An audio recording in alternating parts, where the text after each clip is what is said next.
Frente. Boa tarde, querida audiência da Jovem Pan.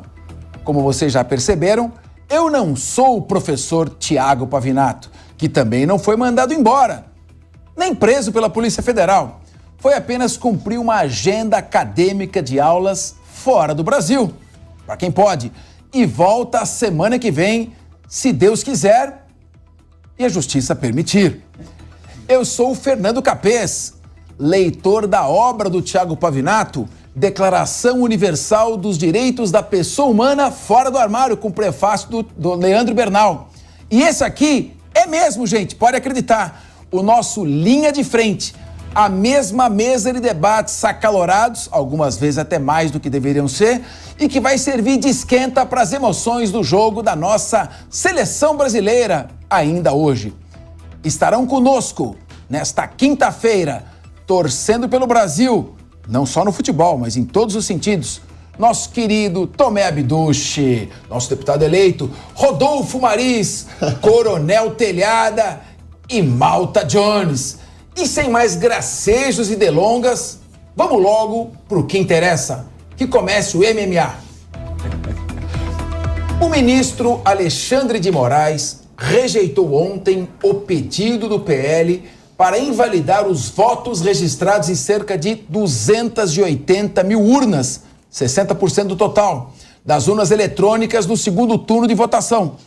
Além disso, o presidente do TSE decidiu não só indeferir a ação, rejeitá-la liminarmente, decidiu ainda aplicar uma multa de quase 23 milhões de reais por litigância de má-fé e ainda bloqueou o fundo partidário das siglas que integram a coligação, que são PL, PP e Republicanos. O deputado federal João Roma, do PL, considerou um verdadeiro absurdo esta decisão. E em entrevista à Rede Vida, ele disse o seguinte, abre aspas, é revanchismo ir para cima do denunciante sem cumprir o papel de fazer a devida apuração. Isso é um passo severo em direção ao radicalismo. Esse ato contra a ação do PL, o judiciário deveria estar trabalhando pela pacificação do país. E aí, então, que dizer desta decisão? A multa foi correta ou não foi correta? De acordo com os comentários que temos ouvido aqui, a decisão tinha que ser colegiada. Não poderia ser uma decisão do presidente do tribunal. A presidência do tribunal tem atribuição para decidir questões administrativas. Então está parecendo mais um MMA. Meu querido Malta Jones, você é formado em tecnologia da informação. Quando fica essa dúvida, argumenta daqui, argumenta dali. Nós temos uma eleição que foi realizada, elegeu o Lula, Luiz Inácio Lula da Silva. A comunidade internacional já reconheceu isso. De maneira que, para você contestar uma eleição já realizada, é necessário um argumento sério. Agora, em primeiro lugar, o argumento é viável, tem alguma seriedade ou não? E, em segundo lugar, o Tribunal Superior Eleitoral não deveria, então, permitir que a outra parte se manifestasse, que é a coligação vencedora, que seria, em tese, prejudicada se a eleição fosse anulada, e para, em seguida, decidir com pleno, de maneira colegiada, para não dar nenhum tipo de dúvida. Não é importante que essas pessoas que estão aí nas ruas, desconfiadas do pleito, da imparcialidade com que o pleito foi conduzido, que elas tivessem uma resposta para acalmar? O país não precisa de pouco de tranquilidade para voltar a crescer e, consequentemente, atender quem mais dele precisa? O que você acha? Pessoal, boa tarde. Eu quero agradecer a audiência dessa casa maravilhosa. Recebemos um prêmio maravilhoso, é certo? Um prêmio que faz jus ao trabalho de cada comentarista, cada perspecção que a gente tem das pessoas aqui, de ideias, de fundamentos. E eu, como um técnico na área de TI, né, um consultor, eu quero deixar alguns pontos bem claros, né, mas muito bem claro. Primeiro, essa auditoria foi feita com engenheiros do ITA. Eu não sei se vocês sabem, engenheiro do ITA é aquele cara que é responsável para fazer um avião da Embraer.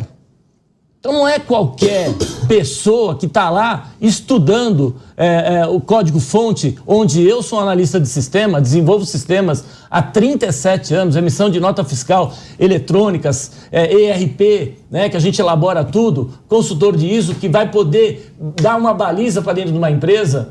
Eu não acredito que essas pessoas são incompetentes. Eu acho que subestimar a inteligência do brasileiro. Nós estamos aqui para dar uma sinalização para onde vai esse país. E do jeito que está indo, Capês, a situação não está indo para o nosso melhor. Eu quero agradecer os líderes de movimentos que estão em todos os países aí, fazendo um trabalho... Os nossos líderes são o povo. Se nós temos líderes, é esse povo maravilhoso, certo, Tomé? Que está aí representando cada um dos 58 milhões, que por enquanto a gente sabe quem é os 58 milhões. Né? O 61 até agora não sei se apareceu. Apareceu, Tomé? Olha, é assim, o que nós pedimos hoje, na verdade ninguém está aqui para fazer uma acusação, para dizer que há fraude, não é isso. Nós só estamos pedindo uma satisfação, é isso que está acontecendo. Está na prerrogativa que o partido faça aquilo. O partido foi lá, fez o papel dele, apresentou, né, os questionamentos e o que eles fazem? Eles devolvem dizendo que é uma litigância de má-fé e aplicando uma multa de quase 23 milhões de reais. E como que o senhor se sente nesse momento? Eu me sinto como milhões de brasileiros se sentem nesse momento, envergonhado com a nossa representação política, porque você quando entra na política, você é obrigado a ingressar no partido. Você não pode fazer uma política isolada, uma política liberal, uma política independente. Você é obrigado a estar filiado no partido. Gente, partido é tudo igual. Tem gente boa e tem canalha. E infelizmente, eu falo isso com todas as letras que vocês possam ouvir, infelizmente a maioria dos políticos no Brasil, existe gente excelente na política, mas uma grande parte ainda está preocupada com o próprio umbigo, está preocupada em se dar bem. Prova é isso aí, ó. Deu problema, todo mundo tira da reta e joga no do lado. E a realidade é uma só. Nós não sabemos o que vai acontecer. O Brasil está perdido. O Brasil está sem rumo. É uma nave navegando sem rumo, perdida. Mas ainda há esperança. Ao sabor da maré. Hoje é o povo brasileiro que está se manifestando livremente. Porque, infelizmente, quem deveria tomar uma atitude, deveria colocar na mesa, não está colocando, está quietinho. Tá quietinho. Nós esperávamos uma atitude mais forte dos nossos representantes. Eu concordo contigo, mas é um jogo de xadrez. E jogo de xadrez, não existe um jogo de xadrez. Meu irmão, nós estamos falando de traição à pátria. Que a gente traição à pátria. Vamos ver o raciocínio dele. Calma. Quero escutar o raciocínio dele. Nós estamos falando de jogo de xadrez e os caras estão deitando e rolando. Jogo de xadrez, telhada, eu vou dizer o seguinte, não existe um jogo de xadrez onde você ofende o seu adversário. Você não fala, ô burro, você jogou errado. Ô imbecil, você jogou o cavalo errado. Não existe. Xadrez é chato. Xadrez tem que pensar. Xadrez tem que ter especialista e técnico, senão não ganha. Então a gente não está criticando aqui. Eu não estou criticando aqui a atitude de ninguém que já deveria ter colocado, já deveria ter falado pelo menos. Oi, pessoal, dia 15 de novembro. Concordo. Pessoal, vocês estão de parabéns. O que vocês fizeram é algo maravilhoso para o mundo ver. Concordo contigo. Não falou? Beleza. É jogo. Vamos entender que é um jogo. Nós estamos vamos entender que é um jogo. Sim, mas o jogo já chamaram a gente de mané. Chamaram, é claro. Chamaram o povo de mané, pô. É claro que chamaram. Os caras foram pra tudo. Eu entendo que o jogo não acabou. Eu uso um exemplo. O jogo não acabou. Eu vou falar em jogo, então. Você está falando em jogo de xadrez. Eu uso um exemplo que eu sempre usava na polícia militar. Nós sempre fomos muito legalistas, queremos fazer a coisa certa. Eu sou uma pessoa assim, eu gosto de trabalhar dentro dali, aliás, só trabalho dentro dali. Vamos imaginar, nós vamos ter um jogo de futebol daqui a pouco do Brasil aí, todo mundo preocupado, o que vai acontecer com o Brasil? O vinho, pão, vinho e circo. Nós vamos ter o circo daqui a pouco. Cujo técnico... Deixa quieto. Então, nós vamos ter dois times jogando lá. Um time com 11 jogadores, certinho, a camiseta, certinho, cumprindo as regras. O outro time entra com 22, 25 jogadores em campo, faz banheira, chuta, joga com 10 bolas. Que time vai fazer mais gol, meu irmão? É o time que tá tudo errado. E se a gente não tiver alguém que siga a lei de uma maneira correta, forte e totalmente dentro dos parâmetros legais, o que não está sendo feito no Brasil, o jogo está perdido. É o que está acontecendo, o jogo está perdido porque não estão seguindo as regras. E as pessoas que deveriam tomar uma atitude contra quem não está seguindo as regras, nada fazem. O que vai acontecer? O que vai acontecer daqui uma hora, o que vai acontecer daqui um dia, daqui uma semana? Ninguém sabe. Bom, porque as regras Deixa eu só fazer só pegar o brasileiro não tem medo de recomeçar. Ele vai enfiar um rabinho dele entre as pernas e falar, beleza, a vida continua. Vamos tentar as próximas eleições. Vamos para tem outros temas. O meu jogo preferido, o meu jogo preferido não é xadrez.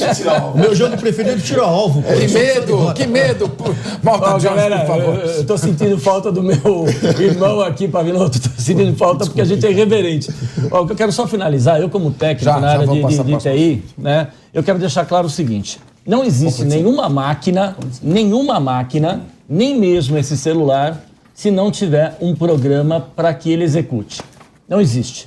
Nós estamos entrando aí na tecnologia de 5G, nós estamos entrando numa tecnologia de robótica, que hoje nós temos aí vários equipamentos que são normalmente automatizados, empresas, injetoras, enfim.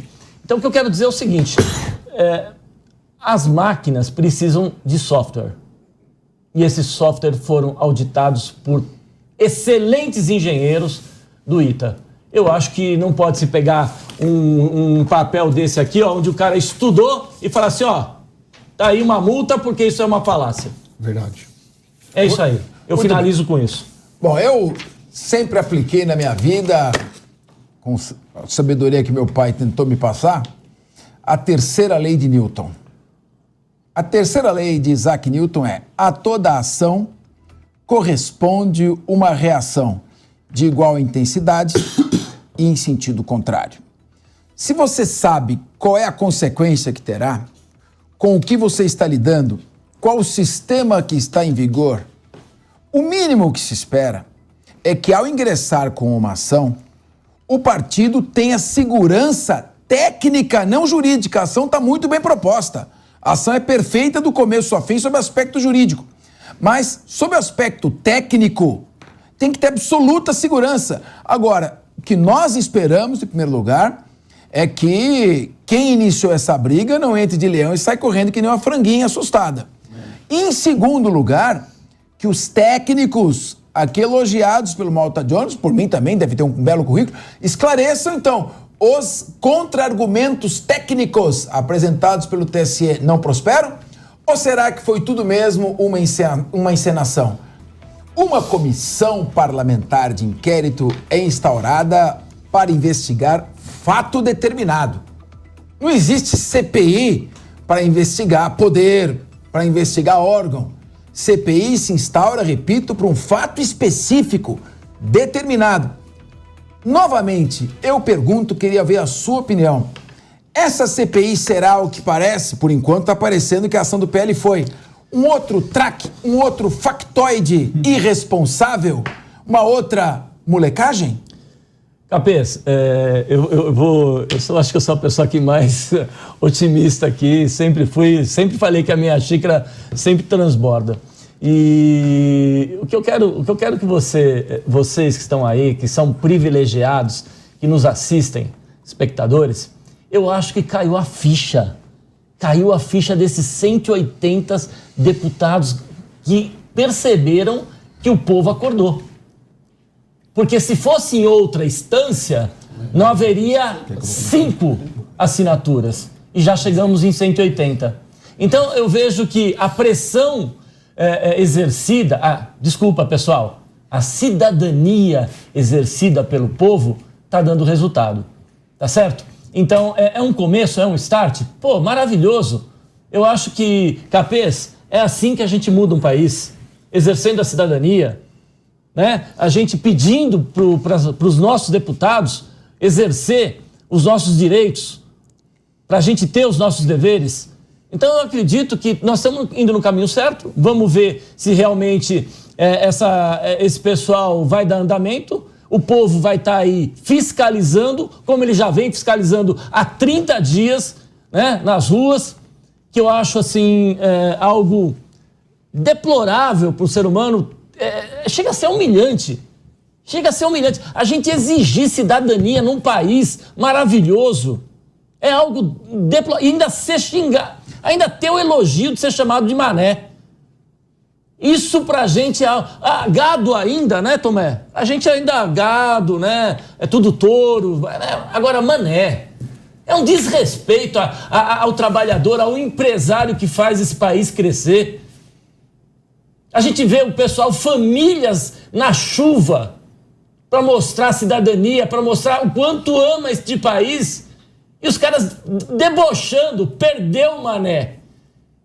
Isso é admissível para um povo brasileiro do bem, um povo brasileiro que é o mais criativo do mundo e mais respeitado que eu sou dos anos 70 aqui, a nossa mesa aqui, né? Nós somos relíquia, né? Essa turminha aqui. Eu sou mais jovem aqui, não confunda com vocês. Mas eu quero dizer o seguinte, na nossa geração, existia uma coisa chamada respeito. E parece que essa palavra, no decorrer de 6 décadas, 6.0... Agora, Malta, você está dizendo o seguinte, que o Legislativo acordou. Mas acordou em dezembro, quando a legislatura termina agora no final de janeiro, essa CPI sobre fato genérico de um Congresso que acordou, faltando 2 meses, sendo que janeiro todo mundo viaja para suas bases. Dezembro tudo para. Eu pergunto o seguinte, quem está dormindo não é o povo. É o povo que está dormindo e não foi acordado ainda, porque o Congresso, ao que tudo indica, para abrir uma CPI como essa, está dizendo o Congresso para o povo. Perdeu o mané, você não acha, Telhada? Não sei se eu devo falar o que eu acho. Quer falar? Eu falei pra vocês, eu não quero desanimar ninguém, não quero ser o desanimador aqui, mas eu estou muito preocupado com o que vai acontecer, porque a população hoje é 24 25. Dias, 25 dias nas ruas, tomando chuva, famílias deixando suas obrigações para lutar, como aqui o Rodolfo falou, pela história, mudar a história do Brasil, e as pessoas que têm essa obrigação não estão fazendo sua obrigação. Suei a beca, ó, fiz o que eu pude, hein? Então os deputados estão suando a camisa, dizendo, ó, instauramos a CPI, não vai dar nada, mas pelo menos instauramos. Mais uma coisa que não vai dar em nada, mas valeu a atitude. Então aqui, ó, fica minhas salvas de palmas para essa pessoa que teve essa cara e colocou... E Rodolfo, só para finalizar, eu acredito mais que doeu a consciência, viu? Porque nessa altura do campeonato, sabendo que a CPI tem um prazo de 120 dias para uma... E sendo prorrogado para mais 60. Então acho que é mais... Deve ter dado uma dor de consciência. Desculpa, posso fazer uma pergunta? Do Arthur Lira. Então vamos deixar... Eu deixei o melhor pro final, tá? Tem um determinado número de CPIs que só pode funcionar automaticamente. Tem uma fila de CPI. Não pode ficar instalando uma CPI atrás da outra. E as CPIs começam... Daqui a pouco tem 30, 40 CPIs. Então tem uma ordem de funcionamento. Na Assembleia Legislativa de São Paulo, o segundo maior parlamento da América Latina, só pode ter 5 CPIs funcionando simultaneamente. Ainda, né? Nós estamos na CPI da Nike ainda no Brasil. Desculpa. Eu já nem sei mais. Tem CPI da Nike de 94. Então. Entendi. De factoide em factoide. De alarme falso em alarme falso. De criação de expectativa com base em dados absolutamente fictícios e reais. Aí, sabe o que acontece? Há uma desmoralização total. Mas o direito não admite esse tipo de blefe. Tem que ter estratégia, tem que ter argumento, tem que ter ação. A toda ação corresponde uma reação. Turma, vocês estão muito pessimistas aqui. Não, a CPI daqui pra lá. Deputado, eu ouvi todo mundo falar. Deixa o Tomé falar. Vamos ouvir o Tomé. Vamos lá, eu ouvi todo mundo falar até agora. Vocês me desculpem. Foi uma atitude honrada do deputado Marcel Van Hatten. Nós temos mais de 180 assinaturas. O Brasil ainda é uma democracia. Eu estou colocando aqui, ainda é uma democracia. A população brasileira. Nós somos mais de 58 milhões de eleitores do presidente Jair Bolsonaro. Então as coisas vão acontecer. Tomé, você falou exatamente o que a gente falou com um tom diferente. Otimista. Não, mas tudo bem, eu tô sendo otimista, mas eu tô sendo realista com quem tá nos assistindo. Não adianta a gente vir aqui plantar uma coisa que não vai acontecer. Não depende só de 181 assinaturas. Depende da tramitação do tempo tempo, são 120. E ainda do presidente. E do presidente Arthur Lira. Não adianta a gente se enganar, vai abrir uma CPI, o Alexandre de Moraes agora vai ser punido pelo que ele está fazendo, exercendo um poder que não pode, fazendo um monte de besteira. Legal, o povo fica otimista. Daqui a pouco vem falando, não, tem 120 dias.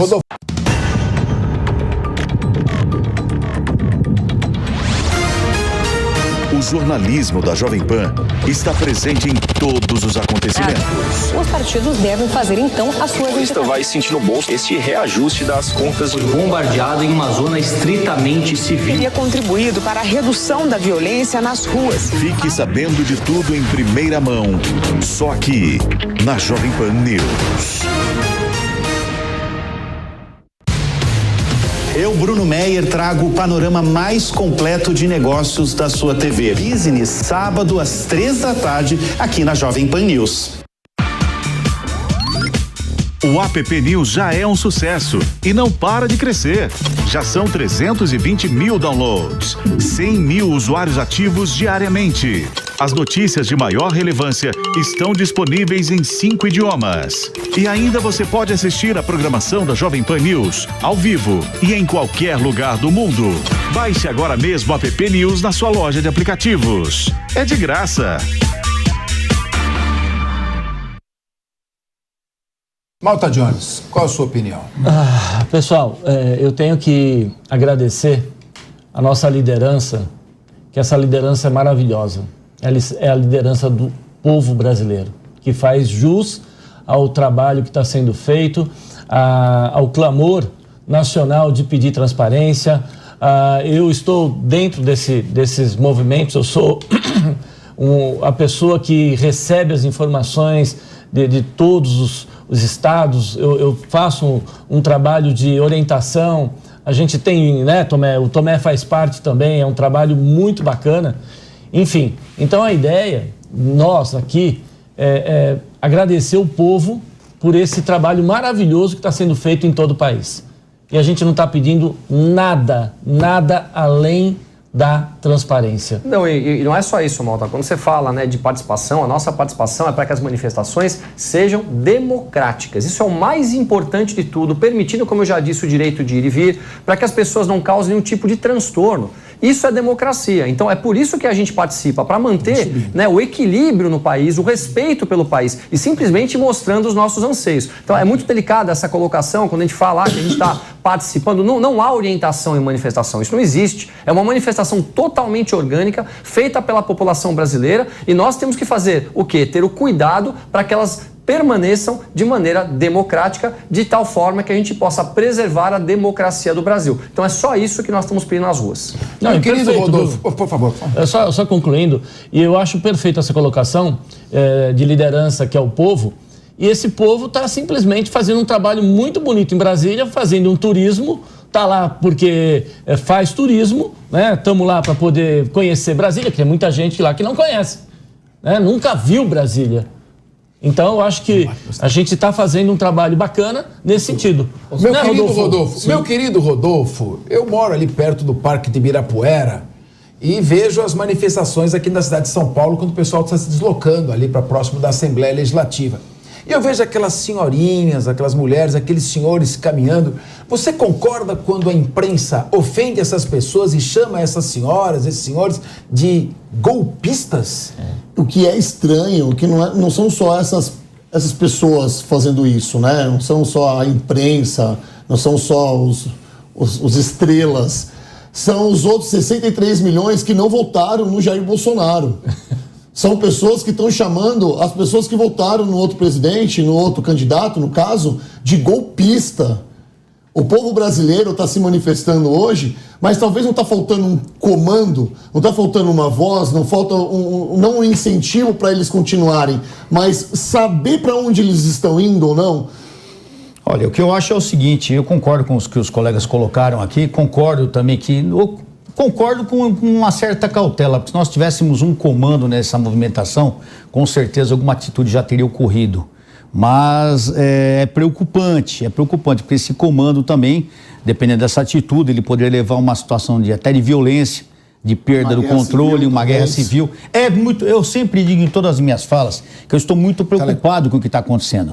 Porque desde o começo, aquele discurso idiota, aquele discurso canalha, logo após a eleição, de que o amor venceu o ódio. O amor venceu o ódio. Amor ao quê? Só se for a grana. Só se for isso. Ódio do quê? Nós não temos ódio de nada. Nós queremos uma resposta porque todos nós temos uma grande interrogação na nossa frente quanto ao que aconteceu. Então as manifestações são pacíficas. Não há qualquer golpe nessa manifestação. A manifestação do povo implora que seja dita a verdade, que seja mostrada a verdade. É só isso. Será que precisa desenhar? Será que é difícil entender isso? E quem deveria fazer isso, que é o TSE, que é o presidente do TSE, que deveria trazer a realidade e acalmar essa população, ele faz justamente o inverso. Ele proíbe a dúvida, ele ataca as pessoas, ele tira o poder das pessoas de comunicação, ele tira os direitos constitucionais da pessoa, ele prende pessoas e multa pessoas à revelia e de uma maneira totalmente ilegal. Vou passar para o Malta Jones, mas quando você vê, por exemplo, uma dessas pessoas, vou ficar na imagem da senhorinha.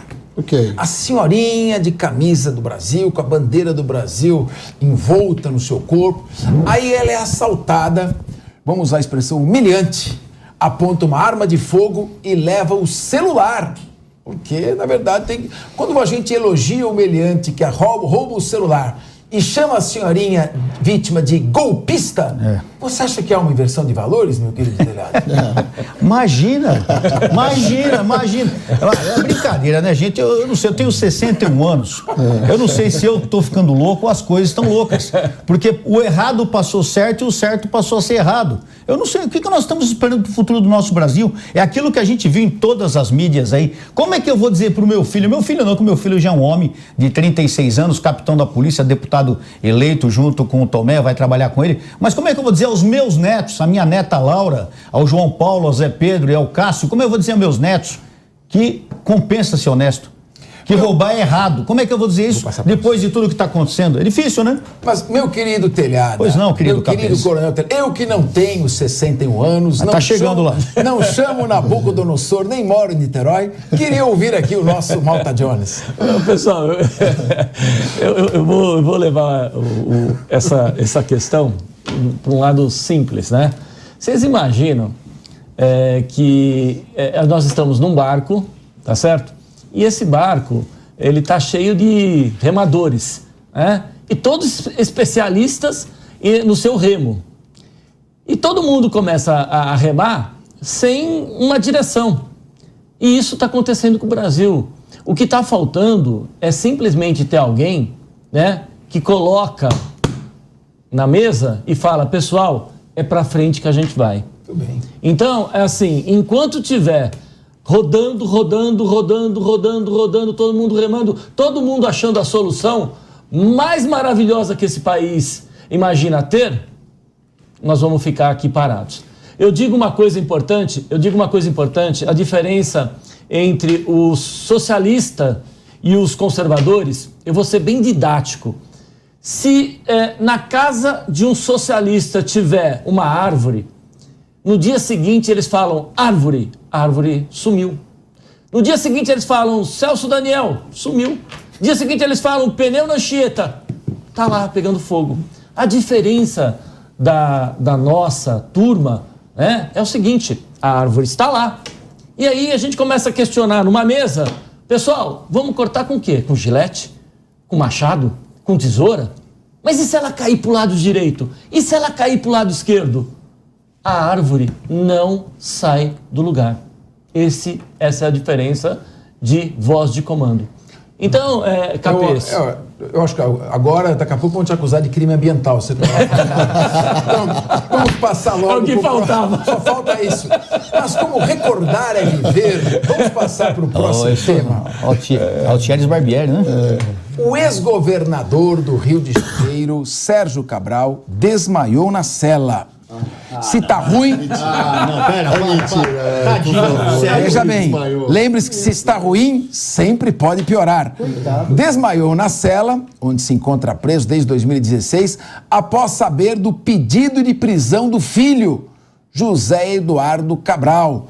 Não foi só pedido não, viu, TP? Ele foi preso, tá preso. Eduardo foi alvo da operação Smoke Free, provavelmente contrabando de cigarro. Você subscreve esse desabafo do nosso querido Tomé Abduch? O Tomé é muito inteligente, eu gosto de ouvi-lo falar. Ele fala calmo, né? Ele é tranquilo, mas ele também pegou a mesma linha aqui do telhado. Ele falou com outras palavras, mas foi a mesma linha. É o método Pietra Bertolazzi. Exatamente. Eu discordo de você, concordo. Ele falou, eu vou numa outra linha de raciocínio e falou que a gente ensina pelo exemplo. Ele não entendi. Ele falou a mesma coisa. Mas, ó, eu quero dizer uma coisa, só um detalhe. Pessoal, os conservadores são um lorde, eu tô do lado de um lorde. O outro tá viajando. Não, mas é legal. É interessante. O Tomé falou do exemplo. O Tomé falou do exemplo e eu, enquanto a gente vai olhando aqui o celular. Agora, o Malta Jones está aqui reclamando que vocês falam muito e não deixam ele falar. Eu soube que numa outra mesa a Pietra Bertolazzi quase se levantou, nervosa, que ninguém fala, que são metralhadoras de falar. Olha. Então, vamos ouvir então o Malta Jones para que não haja aqui o efeito Pietra Bertolazzi. Eu estou me posicionando, essa bancada ela é uma bancada de excelência. Então a gente não tem que discutir aqui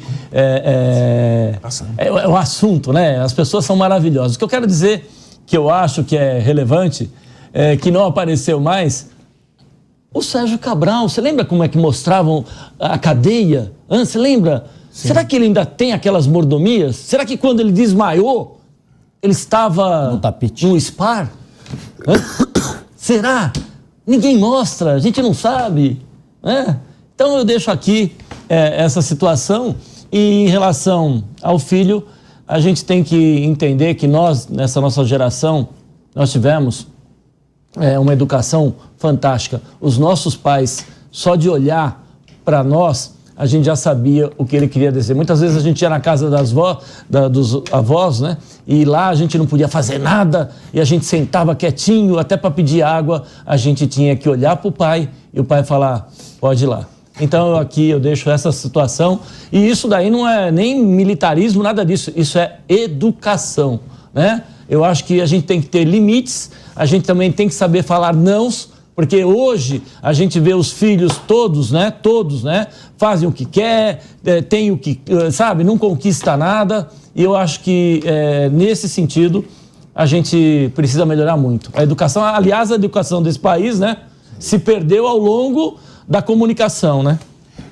Tema, mas aqui, de maneira que a câmera não consegue captar, o Malta Jones aperta meu braço direito insistentemente, querendo a palavra. Por favor. Não, eu quero só colocar uma indignação, eu acho que é do povo brasileiro, que é um absurdo, né? Os pais levarem os filhos para exercer uma cidadania, para começar a entender que o amor que a gente tem por esse país começa do berço. E até isso estão querendo tirar do povo brasileiro, os filhos acompanharem o pleno exercício da cidadania. É um absurdo. Muito bem. E agora, com os braços livres de pressão, do jogo Brasil e Sérvia, que com certeza vai servir para acalmar um pouco, né, Tomé? Desviar um pouco a atenção. Vamos lá. O presidente Barroso assume a presidência do Supremo Tribunal Federal, Pretório Celso, em outubro de 2023. Palpites sobre qual foi o teor desse encontro reservado? Vamos começar pelo nosso sempre polêmico e inconformado Tomé Abduch. Eu tô pegando uma fama aqui que não é minha. Olha, assim, faz parte, né, de uma maneira protocolar que se conversem, né, as pessoas que estão para assumir o poder. Então, nesse aspecto, a gente não vê nenhum problema nisso. Agora, quando nós temos no passado, né, situações que dizem assim, eleições não se ganham, se tomam, perdeu o Mané, a gente fica muito desconfortável, porque se isso tivesse acontecido por parte de alguém da direita, teria sido um grande absurdo, todas as mídias teriam colocado, todo mundo estaria falando nisso, e com certeza poderíamos ter até um impeachment de um ministro. Você imagina um ministro indicado pelo presidente Jair Bolsonaro dizendo eleições não se ganham, se tomam. Esse é o Tomé Abduch que acusou a mesa de ser pessimista. Vamos à palavra agora, nosso querido muito boa a fala do Tomé. E eu queria lembrar o seguinte, nós que somos pessoas públicas e esses dois cidadãos que são pessoas públicas têm que se acautelar nas suas atitudes, nas suas palavras e no seu dia a dia. Por quê? É o que o Tomé falou, são pessoas que infelizmente, principalmente devido à situação atual do país, uma situação acalorada no país, nós necessitamos cautelas nas nossas atitudes para não fomentar mais ainda isso. Vamos exercer o poder de síntese. 20 segundos, Rodolfo, e 20 segundos, Malta Jones, nosso tempo está acabando. Vou ser rápido então aqui para o Malta encerrar. A pergunta é, palpites de qual foi o teor desse encontro às escondidas. Temos o Tomé aqui que falou muito bem, ele falou muito bem, eu acho que ele falou assim, meu amigo Barroso, meu caro colega Barroso, as suas frases de impacto funcionam no Brasil. Você agora, Malta Jones. Pessoal, é o seguinte, dá uma olhadinha aqui, ó. Eu encerro com Supremo é o povo. E como o povo nos deu uma audiência hoje, lideramos aí o programa inteiro, todo o período, batemos aí concorrentes poderosos. Vamos encerrando o programa de hoje. Muito obrigado pela audiência. É hora de passar a palavra ao nosso amigo Daniel Caniato para o prós e contras de hoje. Boa tarde, Daniel. Muito boa tarde, Capês. Parabéns pelo programa. Estava acompanhando atentamente debates importantes no Linha de Frente. Agora, outras análises, outros debates aqui no Prós e Contras.